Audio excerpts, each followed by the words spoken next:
All right, let's kick this off. Hi, everyone. I'm Ciara, and today I'm going to be your host for our webinar. We're going to chat about how a clear strategy can prevent costly mistakes in your affiliate program.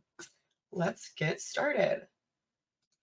Okay, we're so excited to chat with you guys today about this topic. It actually stemmed from our recent ebook, 10 Mistakes to Avoid When Starting an Affiliate Program. This ebook was an accumulation of anecdotes from industry experts on some of the mistakes they made in their affiliate programs and what not to do when starting your own or growing your own. We'll send out a copy in the follow-up email that we sent to y'all. Before we kick it off, I just want to go through some housekeeping notes. You will receive a recording after the webinar via email, so keep an eye out for that. And if you have any questions throughout the course of this webinar, you should have a question widget. Make sure that you can answer or ask questions in that question widget, and we will get to those questions at the end. So don't worry if we don't answer it in real time. We have an allotted time at the end, and we'll make sure to get to your questions. If we don't get to everyone's question, we'll make sure to send a follow-up email to you directly answering your question. Now, without further ado, let me introduce our speakers. First, we have Tune's very own Lindsay Fish, who is our Director of Partnerships at Tune. And secondly, we have Sarah Bisco-Blay, Vice President of North America at Silverbeam. Welcome, ladies. Thank you so much for being here today. I'll let you two take it away and say a little bit more about yourself. Thanks, Ciara. Hi, everyone. Thanks for joining. Before joining Tune, I was at an agency, and then before that, I was on the advertiser side for a travel company. Yeah, and hi everybody, I'm Sarah. Good to see you here today. I started my affiliate journey in 2005 at ShareASale, the affiliate network, back in 2005. Spent most of my time there kind of moving up through their client services department, and then eventually was promoted to VP post the acquisition from AWIN, overseeing all operations and revenue. And now I'm here at Silverbeam, Vice President overseeing their North American operations. Silverbeam's a premier affiliate and partner marketing agency, global, with locations all across the world.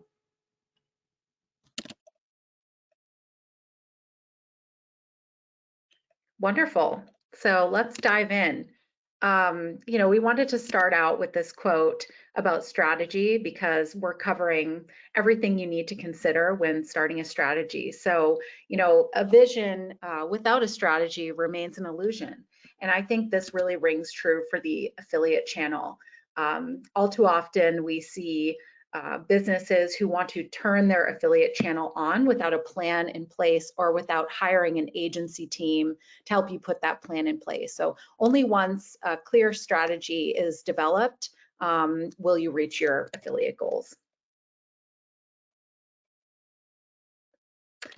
So how do you know if you have a clear strategy?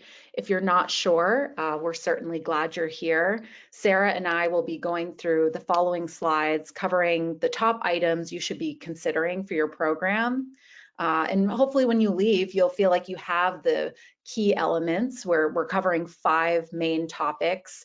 And we're putting those topics into 2 buckets here. So each topic will go over a bucket for those who are just starting, and then one for those who are growing their programs. So we're hoping to get a sense of everyone who's joined here, who's just starting out and who's growing.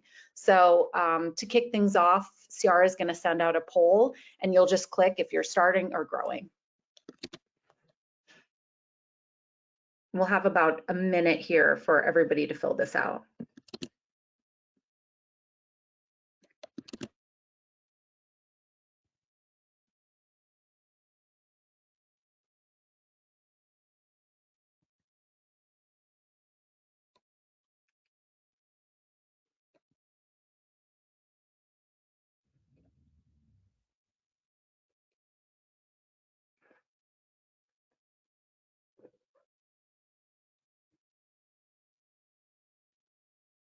Right, about 30 more seconds. Make sure you get your votes in.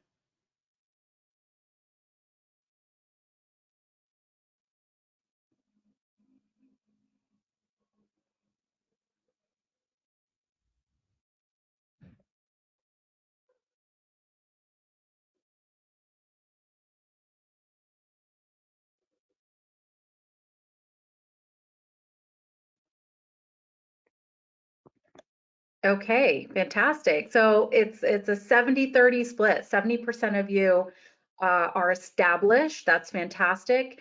And then 30% of you are new to this channel. So perfect. We're excited to cover that. Now let Sarah kick things off. Yeah, so really, first things first, you want to be, you know, in order to have an idea of what you're looking to get out of your affiliate program, you first want to really identify your overall goals for the business. Without knowing what your company is looking for or looking to achieve as a business, your affiliate program is essentially, flying blind, right? So, if you're just getting started, a couple of business goals that you might be considering is to ask yourself certain things like, what are your e-commerce revenue goals for the 6, 12, 24 months? Are you looking to expand into new markets? Are you perhaps trying to grow internationally? Are you looking to widen your customer audience? Or, maybe if you're a completely new website or rebranding, perhaps your goal is to just be driving traffic or increase brand awareness. So those are some of the questions you can ask yourself to identify what those kind of key KPIs are going to be. And then once you've done that, you can set the expectations or the goals for the affiliate program that are directly aligned with that. And that will help to really inform your ability to create a plan from the onset. And your plan of action that you're going to take can really take whatever form is going to work best for you, your marketing department, and any other key stakeholders that'll be involved or have an interest in your affiliate program. So, for example, at Silverbean, we'll use a combination of what we call our progression model with a 100-day plan with every client to ensure that expectations are set and transparency is there right off the bat. So a progression model basically represents 7 stages of a mature program and will map out where an affiliate program currently is against where you're looking to go. So it's a framework of where you want to get to, and all aligned with those company goals and those KPIs. And then a 100-day plan just sets a solid foundation on what the initial steps are going to be and the course of action to get you there. So again, that's just an example of something that we'll use whatever, again, it kind of makes the most sense and is easiest for you to be creating. And then if you're in growth mode, you'll be reflecting back and looking at trying to understand if what you set out initially to achieve was really realistic to what the environment is now. And if anything has maybe changed to cause your priorities to change or shift. So certainly something that we've all seen here in the last year, going through a pandemic, you may have things pop up that are unexpected, shipping delays, supply chain issues, but even things like rebranding may be different, or maybe have new product lines that have launched. So just kind of, take an assessment of anything that may have changed or is impacting any of those initial kind of KPIs that you had. And then, overall at this stage, it's just important to set expectations on how affiliate marketing works in general. So over the years, I can't tell you countless numbers of programs who, set up and then kind of forget about it, expecting that just that action of creating the affiliate program alone is going to drive buckets and buckets of, incremental sales and revenue. And it's just not, unfortunately, how this channel works. And it's an ever evolving, slow growth channel based on human relationships. So therefore, it really does require constant care and attention. So a few years ago, I remember I came up with this analogy that I found kind of helps paint a picture, not only for, maybe if it's a new merchant, but if you are in growth, maybe something that can help paint the picture to your stakeholders that will help to set appropriate expectations when it comes to your affiliates and your affiliate program and how it operates in general. And that is a gym analogy. So, you're not going to get fit just by joining a gym alone. If you want to best achieve success, you're going to set realistic goals, you're going to create a solid game plan to achieve those goals, and then you're going to be really consistent, day after day, week after week, on getting, your fitness goals achieved. And so in this case, Tune is your gym, your tracking platform has all the tools and resources to support you and to help you succeed. And you may then also choose to enlist the help of a personal trainer, and these are your agencies. So they have the experience within your vertical and the right relationships and the partnerships that can really help scale your program and help you to best leverage all that performance data to ensure that your program is always contributing to incremental growth. So once you have all those goals set and a general plan in place, you can think about what your budget is going to be and what you may want to allocate to your affiliate efforts. That's great, Sarah. I love the gym analogy. And certainly you need a budget. So if you're just starting out, you know, I am sorry to say that really gone are the days that publishers will work on a CPA basis only. Your CPA is your commission. So it's important to factor in fixed media costs if you can afford them. You know, a substantial part of your budget will still be that variable part of the CPA. And so you can start with a modest investment, which is nice. I think that's why this channel is really attractive. And if your costs go up on a commission basis, it means you're selling more. So that scales up quite nicely. The CPA you're able to offer really depends on the margins you have to work within. So you should think about your CPA ceiling and then work within that range. Test it out with different publishers. Some publishers you want, you know, they'll require a really high CPA, and others you can start a little bit lower. And if you don't have much upfront spend, you can get creative on what you're offering.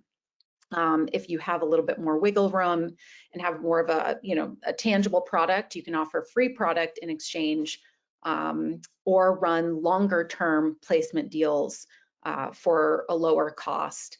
And of course, on the budget front, it is important to negotiate. You know, all things are negotiable, and certainly you should be negotiating on placements. If you're growing on the budget side, you know, I think the channel you probably have seen is really efficient compared to some other channels. So if you're established, it's important to compare the ROI of your affiliate channel with other channels. If it's superior, you might want to allocate more resources to it. If it's below average, you know, examine the performance of the publishers who are performing a little bit below and reallocate those resources to ones who are performing best. When you've got your program that's established and it's enjoying some success, this generally positions you to get better placements. So some of the best publishers, like I mentioned before, they have minimums that, you know, they require before they start working for you, especially content folks. Content is really king now. And a lot of content folks say, hey, we're not going to do all this upfront work and create this content if we're not sure about the return. So once you've, you know, generated a little more traction, I think it's a bit easier to, you know, have the funds to put that towards, you know, higher value placements that will drive stronger results for your program. And then lastly, when you're in growth mode, you want to start thinking outside the box of partnerships. You start thinking, you know, less traditional affiliate and about other partnerships that you can incorporate, like B2B or work cross channel. We're seeing overlap more and more here, that can help you be successful as a whole, because you don't want to be working against other channels. And so, you know, that segues nicely into our next topic, which is the important piece of defining your audience. So do you know your target audience? Of course, this is crucial when you're starting out. Above all, affiliate marketing is marketing. So, you know, it requires clarity and targeting. And to target effectively, you know, I think one of the great advantages of this channel is that you can get really precise in your targeting and tracking. And so you want to exploit that strength in the channel and carefully select your partners and monitor for that results. Many partners now have granular geo-targeting. So if you know exactly who your customers are, you can segment audiences and really play around with that targeting. And certainly test and learn from those relationships to help you create more offers that might resonate. When you're in growth mode, in thinking about your audience, I think it's really utilizing the data that you're getting from your platform. to understand your customer behavior as much as possible. And so maybe you realize that there's room for audience expansion as you've grown. So it's great because, if you know where they are, the publishers who can target them can really help you out on a granular level, and you can credit those publishers as such. So if you're only trying to target new customers, you can pay out on a new customer basis, which is really helpful. Yeah, I think, Lindsay, that makes such a good point about the geo-targeting, because I do think it's important to note that, generally speaking, shoppers will have different priorities depending on where they are in the world. So we in the US tend to be really focused on discounts, and we're motivated by that, voucher codes that maybe are going to push us to purchase, whereas in the UK, they are a little bit more brand loyal. Germany tends to be a bit more practical. China shopper, they're seeking out more luxe products. So that's definitely, it's such a good point. And I think that all those considerations can really ensure, like you said, not only brand fit, but that their efforts, your efforts as the merchant are really going to be optimized in informing the best publishers that you want to recruit. Definitely. Perfect. So recruitment, speaking of recruitment, I've been saying to Sarah that I almost feel like recruitment can be a 4-letter word, because I think it might be the most underestimated part of an affiliate program. I don't know if a lot of folks starting out, and we can discuss this after, but realize, the sheer manpower it takes to recruit for your channel. And so I would say this takes at least 75% of the time, whether you're starting or growing. So I really wouldn't want to underestimate that time commitment. It's also really important to understand each publisher. There could be some household publishers when you're starting out who might not be the best long-term fit for your business, but they're easy to launch with. I think everyone knows sort of the largest publishers in the space, and it's like, let's just turn those on and get immediate sales. But you really want to be considerate of the publishers you're adding into your program before you do, and that can be directed by knowing your audience. And I also want to mention here that there's a lot of tools you can use now. This is a problem everybody knows about on the recruitment side, and so there's tools you can and should be utilizing for your recruitment efforts. Tune partners with Publisher Discovery, which is a fantastic tool. There's other tools as well, but you get free access to Publisher Discovery when you use Tune, and they can really help show you who your competitors are working with that you might not be, or who publishers are in the space that you're not considering.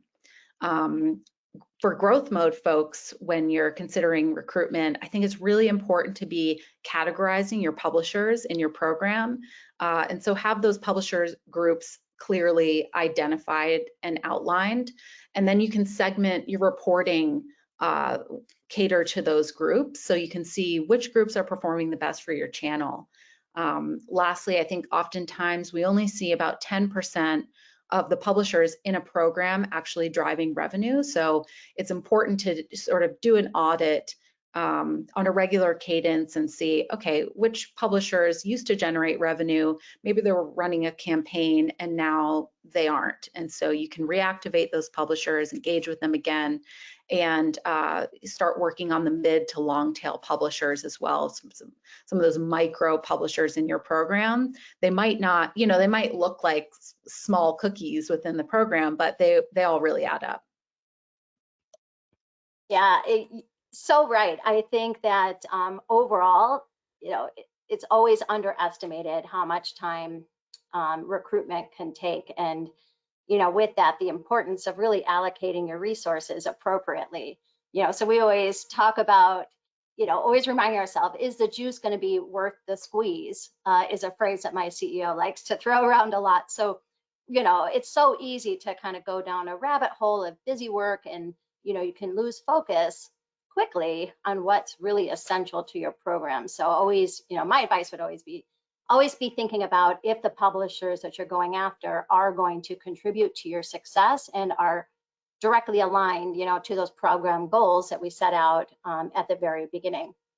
And exactly like you said, Lindsay, it's all about quality over quantity. I'd rather have 10 hyper aligned partners than thousands of, just kind of noisy, more random affiliates, if you will. You're going to have greater success in the long run being hyper aligned. And so I think that's a good thing to keep in mind. And when you're thinking about those publishers, of course, you need to have the marketing collateral to support them. So our fifth point is all about, if you're just starting out, you want to have a really nice wide variety of marketing collateral available so that the publishers and affiliates that are in your program have everything that they need to run a successful promotion for your brand.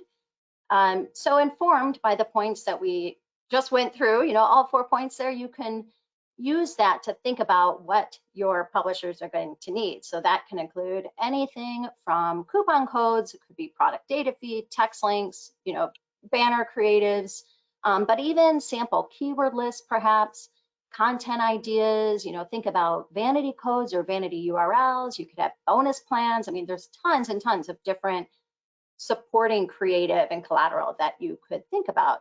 And certainly when you're starting out, it's all about, having those tools in the toolbox. I always say, just have everything available to support the affiliates in your program. And then you're also going to want to think about what may be creative best practices. And, if you're just starting out, you may not know where to look, but there's lots of resources out there, like Lindsay just mentioned, Tunes blog.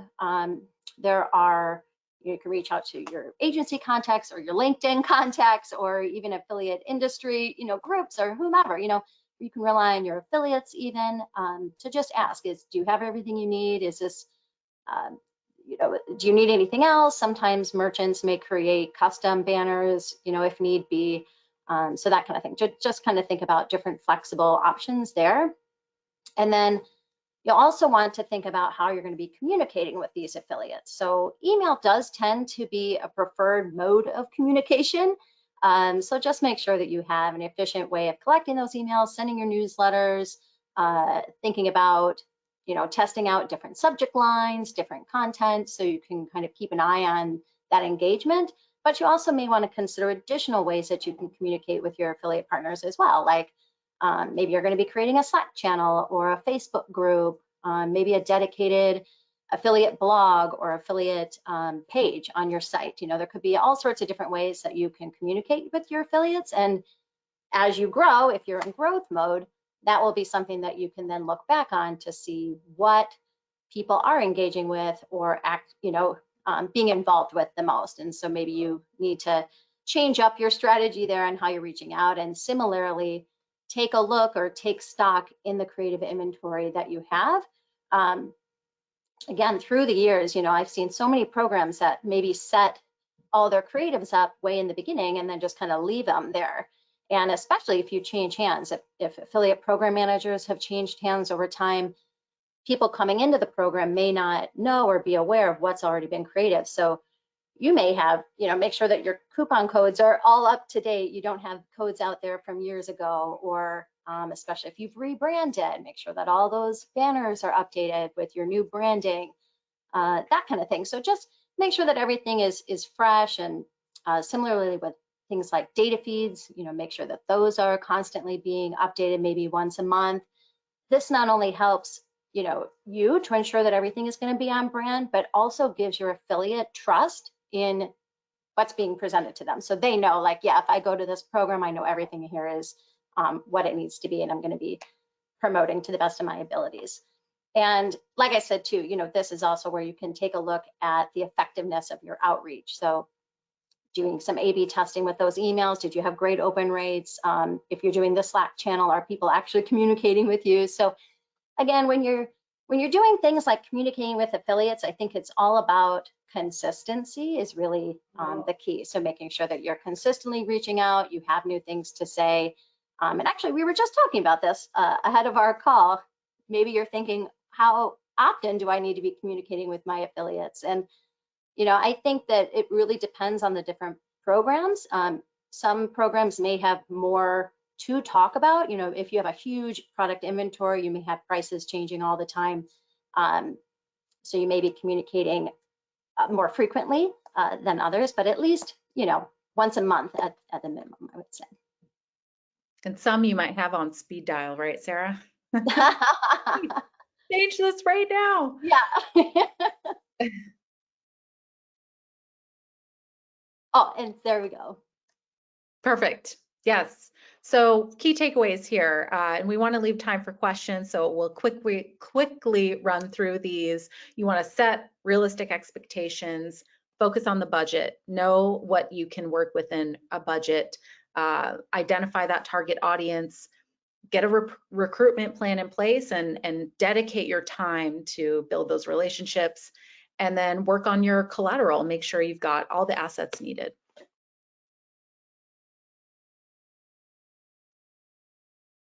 So we'll Okay. with questions. Yeah, thanks, Ciara. Yes, here I am. Hey, everyone. Okay, so we have a couple of good questions. Let's ask the first one. So what are some metrics that we can use to determine program success? Ooh, that's a good one. Sarah, what do you think? Yeah, so program success, again, I would take that back to, you know, aligning to your company goals. So program success is going to be different. You know, each program is going to be different. It's unique.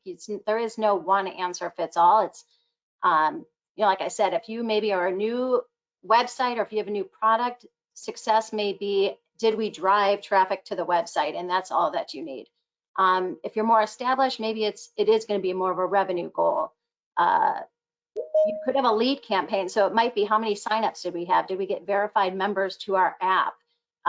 You know, an app's a whole nother game. It could be, do we have people just downloading the app, or maybe you need people to be purchasing within the app? I mean, it's all going to vary. All programs are unique, so there's not really one size fits all. And again, it's just going to be unique to your business needs. Okay, cool. I'll ask one more since we have 1 minute left. For folks on the line, we'll stay a couple minutes past. And if you can say great, if not, no problem. Okay, we'll ask one more question. Let's see. Okay, so are there any standard publisher groups I should be looking at? Yeah, I would say there are, and publisher groups have really expanded.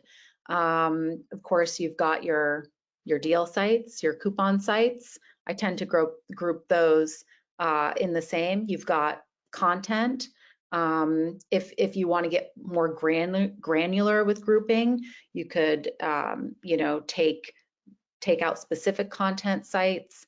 You've got your technology sites, and I would say loyalty is a really important group to have. I would not group deal and loyalty together. I think they're two separate ones. What am I missing, Sarah? Yeah, and I would just add to that, you also have, there's apps. There are a whole bunch of publishers that are app focused. FinTech right now is really huge, so lots of apps around that as well. And then I would also add that publishers, you know, there's a whole bunch of non-traditional. So almost anybody that's talking about your program, or anybody that can be an extension of your sales team, can be an affiliate. And so that could even be PTAs at a school. It could be hair salons if you're selling shampoo, you know, any and everyone. But yeah, we usually, same thing, kind of have maybe 6 partner channels, as we call, similar in terms of your social folks, your mass media, your voucher, loyalty, etc. Yeah, and you can create groups that make sense for your business as well, just like Sarah mentioned. So yeah, I would say the ones I mentioned are pretty standard, but feel free to create your own groups that make sense for your own reporting. Thank you. Okay, I just want to ask one more question. Brad came in with a question, and it's a good one. So what are some of the best recruitment tactics? Ooh.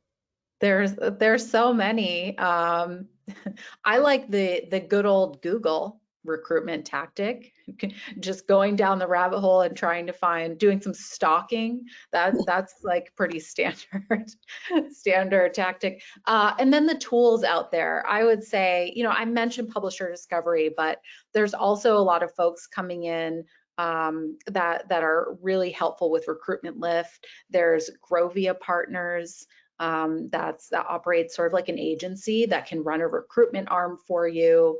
There's other tools depending on the kind of recruitment that you're wanting to run, social recruitment tools. Even some publishers can help with that. I'm trying to think of some other tools. You know, SimilarWeb is a great tool out there. And there's another comparison site, Cashback Monitor, will show you, you know, your competitors who are offering different cashback. What else would you add, Sarah? I would add to that in-person events and events like this too. You know, there's all sorts of industry gatherings or meetups or things like that is another great place that you can meet and network with folks. And through those people that you meet, you could ask them, hey, do you have anybody else? And the other thing is take a look at, again, all the resources from your agencies to your tracking platforms. Oftentimes they may do publisher spotlights, or you can even just ask them, hey, you know, maybe have them do an audit of your program and they can help give, you know, gap analysis and make some recommendations of additional publishers. That's a good point. I forgot to mention me. I'm your resource. I hold the relationships with most of our publishers, all of our publishers really, and any partnerships under that umbrella, as well as agencies and others. So, you know, lean into your CSMs, lean into your publisher resources on your platform side. Awesome. Thank you, Sarah and Lindsay, so much for giving us all your wisdom. We really appreciate it. Thanks to the folks that stayed on a few extra minutes. This is officially the end of our webinar. If you have any additional questions, feel free to reach out to Sarah or Lindsay. Their emails are on the screen right now. You can also find them on LinkedIn. And if you need to reach out to anyone at Tune, feel free to email us at partnermarketing@tune.com. All right, thanks everyone so much. Have a great rest of your day. Thank you so much. Bye, everybody. Bye.